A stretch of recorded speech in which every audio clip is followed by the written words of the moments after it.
ก็คือเดี๋ยวเราเนี่ยนัดรุ่นพี่มาพูดคุยเกี่ยวกับคณะทันตแพทย์นะคะจะถามว่าทำไมตอนแรกถึงเข้าทันตะคะทำไมไม่เข้าหมอโอ้ยยากมากเลยอ่ะเราไม่ค่อยได้คือม .6 เราไม่ชอบอะไรเราอยากถูกหวย เราอยากเป็นคนโชคดีเราไม่อยากเป็นคนเก่งเลยส่วนสิ่งที่ไม่ชอบก็คือมันปวดหลังปวดหลังปวดคออะไรแล้วก็รู้สึกว่าถ้าเรียนบัญชีตอนนี้อาจจะสวยกว่านี้วิทยาศาสตร์พิสูจน์ได้เลยว่าวันที่1 กับ 16คนไข้จะน้อย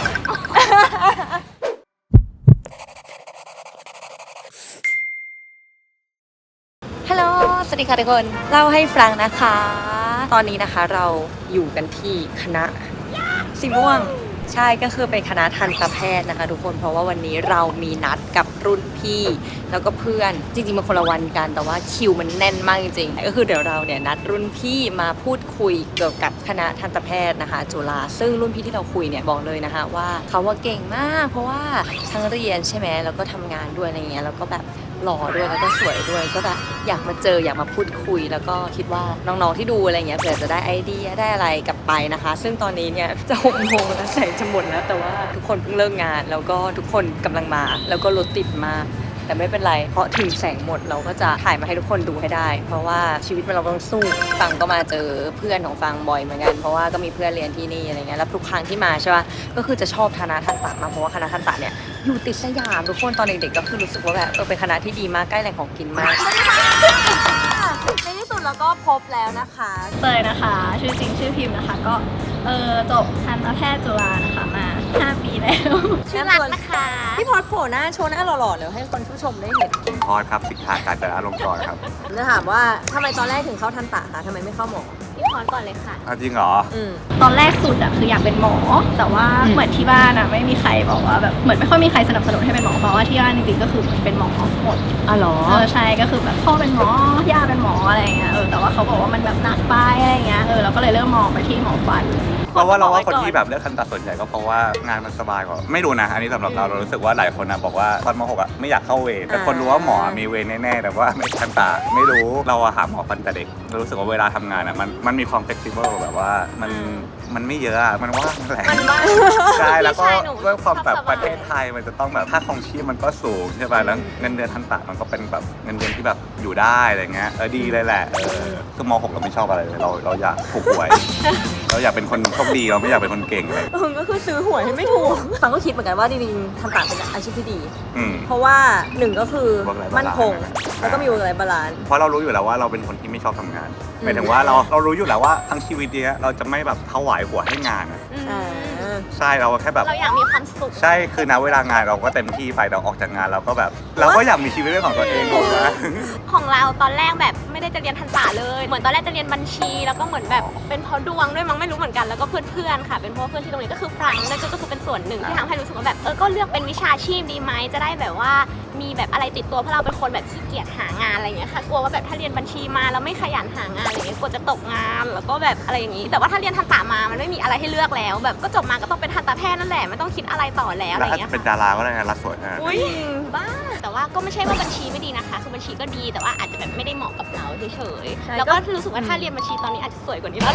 ไม่ก็อาจจะแบบมีเวลาดูแลตัวเองมากขึ้นแต่ว่าเหมือนพอมาเรียนทันตะก็พอจบมาก็ดูมีเวลาขึ้นนะเล่าคร่าวๆได้ไหมคะเรื่องแบบว่าการเรียนคร่าวๆแบบปี1ปี2ปี3วิชาคร่าวๆอะไรเงี้ยโอ้ยยากมากเลยเราไม่ค่อยได้ก็คือปีแรกเข้ามามันจะยังไม่ค่อยมีอะไรมากก็คือเรียนแบบพื้นฐานก็เราก็จะมีวิชากลางที่ต้องไปเรียนในจุฬาใหญ่เหมือนกันเลยใช่แล้วเป็นปีเดียวที่เราได้จะไปร่อนใช่จุฬาใหญ่ที่จะได้แบบเปิดหูเปิดตาได้เจอแบบคณะอื่นปีที่2มันจะเริ่มแบบเหมือนมีวิชาคณะเพิ่มขึ้นแล้วก็เหมือนสอบอะไรที่แบบมันเยอะขึ้นแบบจะเรียนเป็นบล็อก2ปี2ก็จะเริ่มแบบมี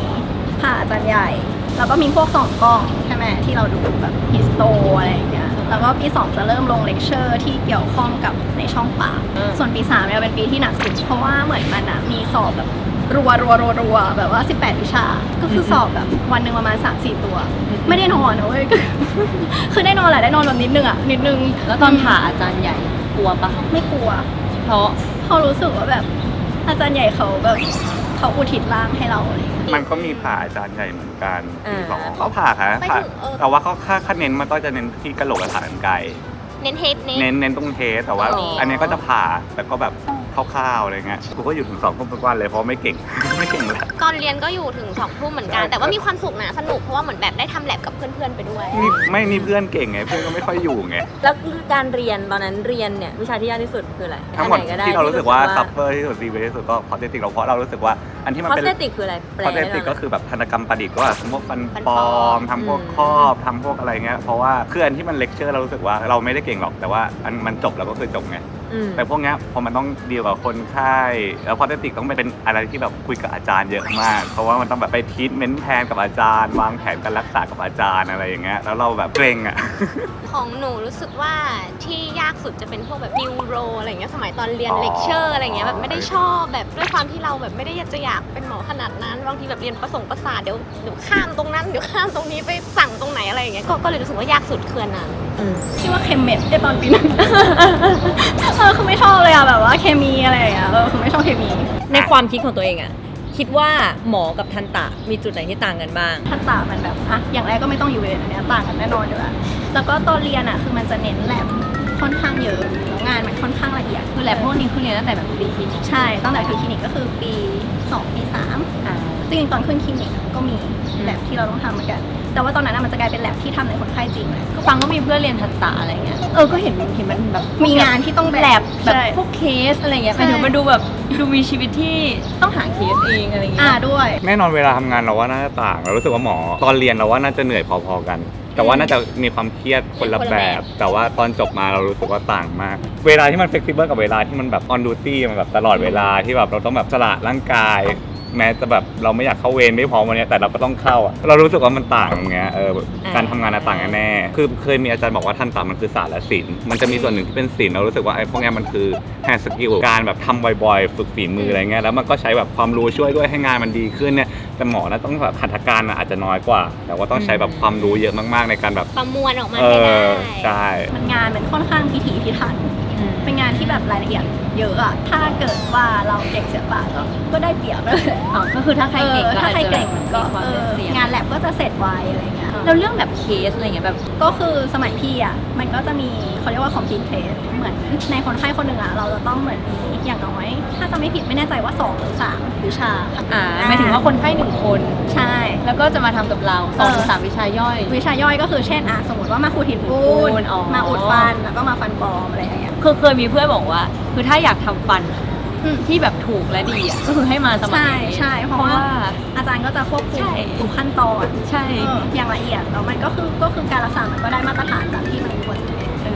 เราว่ามันเป็นอะไรที่แบบเปิดโลกมาก เพราะว่าสมมุติเราไปทำงานเราจะได้เห็นคนไข้ที่แบบตั้งแต่มีแบบทำอะไรทำเลยทำทุกอย่างเลยหมอทำอะไรก็ได้ขอที่ดีที่สุดกับคนไข้ที่แบบแค่ให้มาก็ยากแล้ว เพราะว่าเขาหาเช้ากินค่ำการที่เขามาก็คือเขาเสียรายได้อะไร หรือ เงี้ย ไม่ก็เพื่อแบบบรรเทาอาการปวดเขาเฉพาะจุดอะไรเงี้ยอาจจะไม่ได้เป็นเน้นความสวยงามหรือว่า100%อะไรเงี้ย อยากรู้ว่าช่วงเวลาที่แบบสุขที่สุดและทุกข์ที่สุดของแต่ละคนในตอนเรียนมีปะ เราเปลี่ยนคำถามเป็นสิ่งที่ทำให้เราผ่านมาได้คือเพื่อนดีกว่า จริง ใช่เรารู้สึกว่าสุขที่สุดก็คือทุกครั้งที่เราทำเสร็จอะเราจะลงมาห้องแลบ เป็นห้ ห้ อ อง ง แลบ ที่แบบเพื่อนอยู่เยอะๆแล้วทุกคนก็จะมาแบบระบายความแย่วันนี้มามันทำให้เราแบบมีคนที่เข้าใจอะมันเป็นความรู้สึกที่แบบอธิบายให้เพื่อนนอกคณะไม่ได้เลยเพื่อนไม่มีทางเข้าใจอะไรอย่างเงี้ย มันสุขรวมๆทุกข์รวมๆมันไม่ได้มีอะไรที่สุดแต่ว่าแบบระหว่างทางมันมีทั้งสุขทั้งทุกข์แต่ก็เป็นหลักก็คือเรื่องเพื่อน ใช่ แล้วก็จริงๆอาจารย์ก็ช่วยเหมือนกันแบบถ้า ใช่ แบบถ้าแบบได้เจออาจารย์ที่แบบเข้าใจอะไรแล้วสามารถไปแบบระบายเขาเข้าใจได้ถึงแม้เขาจะช่วยอะไรเราไม่ได้แต่เขาก็แค่เหมือนแบบเข้าใจเราอะไรอย่างเงี้ย สิ่งที่ชอบที่สุดรู้สึกว่าแบบเราคอนโทรลเวลาเราได้หลังเรียนจบว่าแบบเราอยากจะทำงานวันไหนอย่างเงี้ยก็คือเลือกได้เลย ส่วนสิ่งที่ไม่ชอบก็คือมันปวดหลัง ปวดหลังปวดคออะไร ก็จริง อันเนี้ยเป็นอะไรที่ทุกคนจะต้องแบบประสบพบเจอแต่ว่าถ้าเกิดว่าเราออกกำลังกายมันก็จะหายส่วนใหญ่ทุกคนก็จะแนะนำว่าไปออกกำลังกาย ใช่ รู้สึกว่าจบออกมาแล้วคุ้มค่าป่ะกับแบบสิ่งที่เรียนไปแล้วก็ความรู้สึกแบบหลังจบออกมามันต่างกับตอนเรียนยังไง คุ้มค่ามันพลิกฟ้ากับเหวเลยอะเอาจริงอย่างที่เราบอกไปตอนแรกอะทันตะก็คือแบบเหมือนว่าเราชอบไลฟ์สไตล์ไงแล้วเราจบมาเราก็เจอไลฟ์สไตล์ของการทำงานที่มันแบบถูกต้องจริงๆเนื้องานอาจจะไม่ใช่สิ่งที่เราชอบแต่ว่าทันตะเราว่ามันใช้ชีวิตได้ ก็คือเราสามารถกำหนดชีวิตตัวเองได้ ใช่แต่ที่พูดอย่างเงี้ยไม่ได้แบบหมายความว่าก็เต็มที่ในเวลาทำงานส่วนนอกเวลางานมันแบบต้องมีเวลาเที่ยวมีเวลาแบบ เรารู้สึกว่าชีวิตเราเป็นอิสระอันนี้ถ้าเทียบนะระหว่างฉันกับเธอเงี้ยฉันก็จะค่อนข้าง flexible มากกว่าถ้าเกิดจะนัดก็จะแบบ แบบโอเคไม่เลื่อนงานหรืออะไรต่างๆมันmanage ได้มากกว่าหมอเพราะหมอดูแบบถ้าจะหยุดก็ไม่ได้ต้องไปหาคนเอาเข้าเวรแทนอะไรแบบเนี้ย โอเคอยากรู้ว่าเอาตอนเรียนละกันแบบว่าสิ่งที่คิดกับสิ่งกับแบบความเป็นจริงอ่ะมีอะไรที่แบบรู้สึกว่ามันต่างปะ นั่นแหละตอนแรกที่บอกว่าเลือกทันตะเพราะมีแต่คนบอกว่าไม่สบายไม่ต้องเข้าเวรต่างๆ แล้วก็แบบไม่เรียนชิวแต่ว่าต้องใช้งานศิลปะต้องเก่งศิลปะนะอะไรอย่างเงี้ย มีคนบอกเรียนคิวด้วยเหรอ มีคนบอกเรียนชิวกว่าหมอ ถ้าเทียบกับหมอแต่จริงๆมันก็หนักเหมือนกัน แต่เรารู้สึกว่ามันหนักคือเราไม่รู้เหมือนกันว่าหมอแบบเรียนหนักขนาดไหนแต่เราว่ามันหนักคนละแบบเพราะว่าระหว่างเรียนทันตะก็มีแบบแลบอีกอย่างเงี้ยก็คือมันไม่ใช่ว่าเลิก4 โมงแล้วแบบกลับบ้านได้เลยอ่ะก็คือต้องมาทำแลบต่ออีก แต่ละคนไม่เหมือนกันนะบางคนก็บอกว่าเรียนหมอหนักกว่าบางคนบอกว่าไม่ชอบทันตะเพราะว่าสายทันตะมันคือการคุยกับคนไข้ที่แบบคนไข้ในเคสของตัวเองอะไรอย่างเงี้ยแต่ว่า คนละแบบ ใช่มันเป็นคนละแบบ แล้วก็จริงๆรู้สึกว่าถ้าไม่เก่งงานฝีมือก็ไม่ได้เป็นข้อจำกัดว่าน้อง ไม่ เข้าขนาดนั้น ใช่ ไม่ได้ เพราะว่าเราก็ไม่ได้ชอบงานฝีมือขนาดนั้น แต่ว่าเหมือนเราก็จะได้รับการฝึกฝนใช่ไหมแล้วก็เหมือนทำจนกระทั่งมันยังไงมันก็ต้องได้สแตนดาร์ดมันต้องผ่านมาตรฐานอยู่แล้ว นี่ก็ไม่เก่งนี่ก็ห่วยมากคิดเหมือนกันว่าก่อนเข้าเราจะรอดไหมเพราะว่าเราไปจัดฟันกับหมอแล้วเพราะว่าวันที่เราติดแล้วเราบอกหมอบอกว่าชอบหรองานที่แบบ 0.2 มิลอะไรอย่างเงี้ยซึ่งแบบไม่ได้ชอบครับอะไรอย่างเงี้ยแต่ว่าคือน้องไม่ต้องเก่งทุกอย่างก็ได้ทันตะมันมีแบบหลายแขนงมากๆคือเข้ามาแล้วมันจะมีความถนัดของตัวเอง ก็คือมันเลือกอีกทีนั่นแหละว่าตัวเองชอบแขนงไหน มันเยอะมากๆเนาะ ฝากถึงแบบถ้าน้องๆแบบอยากเข้าอะไรเงี้ยแบบมีอะไรแบบฝากให้กำลังใจหรืออะไรก็ได้ สำหรับเรารู้สึกว่าการเรียน6 ปีการเรียน6 ปีในแบบมัธยมอะไรเงี้ยมันอาจจะตามหาตัวเองยากเราเข้าใจเหมือนว่าเราเข้ามาบางทีมันก็แบบถอยหลังกลับยากเพราะว่ามันก็ปีแรกเราก็ไม่ได้เรียนเนื้อหาที่เป็นแบบคณะเนาะเป็นว่าฝากแล้วกันว่าเข้ามาพยายามจัดการตัวเองให้ได้หลายๆอย่างเพราะเรารู้สึกว่า depression มันบางทีมันก็น่ากลัวจริงๆในวินาทีหนึ่งที่มันแบบทำให้เราดิ่งอะไรเงี้ยก็อยากให้จัดการกับอารมณ์ตัวเองพยายามหาอะไรที่มันคลายเครียดได้หาเพื่อนระบายหาอะไรอย่าคิดว่าตัวเองไม่เก่งมันแค่แบบคนเราแค่แบบ learning curve มันไม่เท่ากันวันนี้เราอาจจะไม่ถนัดอนาคตเราอาจจะเป็นหมอที่แบบ professional ด้านนี้ก็ได้เพื่อนหลายคนก็มีอะไรเงี้ยพอเราฝึกเคสเยอะๆเราจะเก่งขึ้นเอง จริงอย่าเอาตัวเองไปเทียบกับใคร ใช่ เอาจริง ใช่ ยิ่งคณะแบบเอาจริงแล้วว่าแบบทั้งคณะแพทย์และทันตะ ใช่ คือสิ่งแวดล้อมอ่ะ มันค่อนข้างจะเก่ง ใช่ทุกคนเก่งอะไรเงี้ยแล้วบางทีเราเผลอเอาตัวเองแบบ ใช่ ใช่ไปแบบเปรียบเทียบ ซึ่งแบบบางทีบางเรื่องที่เราเอาไปเปรียบอะคือมันเป็นเรื่องที่เราไม่ได้เก่งอ่ะแต่มันก็จะมีเรื่องบางเรื่องที่เราแบบ แต่ละคนมันก็จะมีจุดเด่นจุดด้อยของตัวเองอะไรอย่างเช่นแบบอ่ะในวันที่ไม่มีอะไรดีเราก็อยากอ่ะหน้าตาก็ดีนะ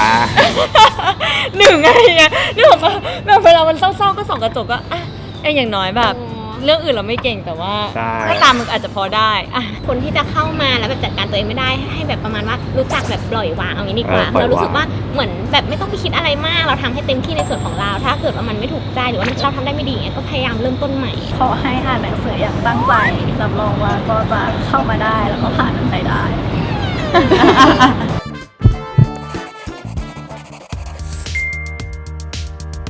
กลับบ้าน2 ทุ่มนี่คือตึกแลบตึกเรียนของเราใช่ ตึกใหม่ คลินิก ด้ ด้ ว วย ย ตึกสร้างไม่นาน ตอนพี่พออยู่ตึกนี้มีหรือยังเหรอ มีแล้วมี อ๋อ แล้ เหร ว อไม่ได้จบนานขนาดนั้นนะ โอ้ก็นานเหมือนกันนะ 2-3 แต่ว่าตอนนั้น ปี อันนี้น่าจะเพิ่งเริ่มสร้างป่ะ ใช่มี เป็นไงคณะผู้ชายผู้หญิงหน้าตาดีไหมคะคณะทันตะ นี่ไง ผู้หญิงอาจจะตี คืออันเนี้ยเป็นสิ่งที่อยากรู้เดี๋ยวจะทำวิจัยให้ว่าทันตะกับหมอใครหน้าตาดีกว่ากัน เดี๋ยว สู้เขา อัตราส่วน สิพี่บอส อัตราส่วนจำนวนคนมันก็สู้ไม่ได้แล้ว คืออย่างหมออ่ะมันมีความเชื่อ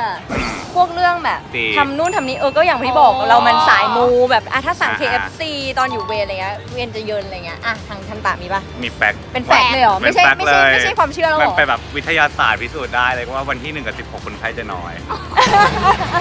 แล้วก็รู้สึกว่าถ้าแบบเปิดเคสแรกใน1 วันแบบหมายถึงตอนทำงานแล้วนะ เปิดเคสแรกมาแล้วแบบไม่ดีแบบแค่ลากหักถอนลากหักเนี่ย อืม ทั้งวันมันจะยากไปหมดเลยแบบชีวิตนี้แบบพลหดอะทั้ง อ๋อ วัน ก็คือหมายถึง ถ้าเจอเคสยากเคสแรก แล้วเรามีวิธีทำยังไงให้วันนี้ดี กดมนต์แล้วก็เคาน์เตอร์เขาจะเลือกรับให้เขาจะเอาเคสง่ายๆไปเป็นเคสแรกไว้ จริงเหรอขนาดนั้นเลยเหรอ ถ้าคลินิกของหนูเขาแบบเลือกให้แบบเดี๋ยวเอาเคส นี่ ง่ายๆไว้อัน ไม่รู้เหมือนกันนะเนี่ย เป็นสายมูค่ะ อ๋อ เลือกเคสง่ายเป็นเคสแรกถึงขนาดนั้นเลยเหร ขุ อ ดหินปูนเป็นเคสแรก